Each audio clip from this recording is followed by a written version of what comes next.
काका,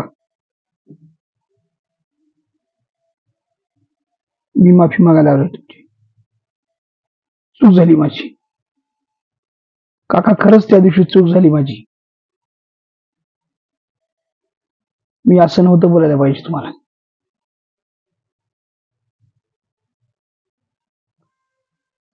आधीच आपले गैरसमज, त्यामुळे त्या दिवशी असं झालं.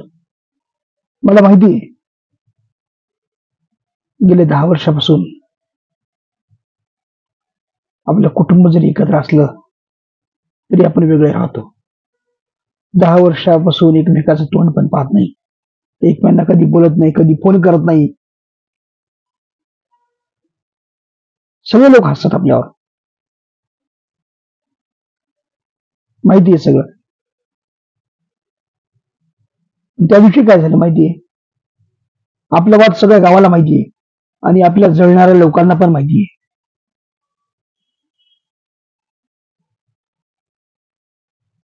त्या दिवशी मग आमच्याकडे कार्यक्रम होता. आपला फोन, अर्थात माझा पुतण्याच, तो बॅट बॉल खेळत होता तुमच्याकडे, आणि त्यांनी बॅट मारली आणि बॉल डायरेक्ट आमच्या कार्यक्रमात वर्णात येऊन पडला. झाला ना एवढ्या मोठ्या वर्णाचा फटका. आणि मला सांगितलं की असं तिने टाकला. मग मी फार विचार, आता घरात कार्यक्रम असल्यावर माणूस विचार करेल का? मला वाटलं त्यांनी मुद्दामून टाकला, तुमच्याकडे मी कोणतरी टाकायला लावला, यामुळे मी तुम्हाला त्या दिवशी भांडो वाकडं बोललो. नव्हतं माहित, तो छोटा आहे, त्याने मुद्दामून थोडंच मारला असेल. लहान मुलगा होता, त्याला कळालं नाही.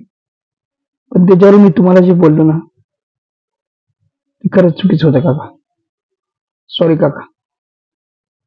गेले 10 वर्ष आपण खरंच बोलत नाही.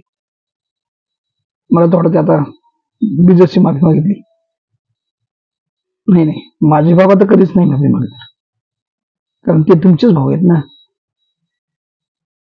तुम्ही जसा तुमचा इगो सोडणार नाही, ते पण तसा स्वतःचा इगो सोडणार नाही काका. म्हणूनच मी तुमच्याकडे आज आलोय.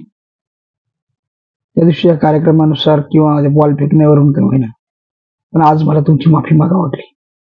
झालं गेलं विसरून जा, किंवा बाबाला नाही, मला तरी बोलत जा. प्लीज काका, बोलत जा. अजून एकदा मी माफी मागतो काका. खरंच मला माफ कर, खरंच काका.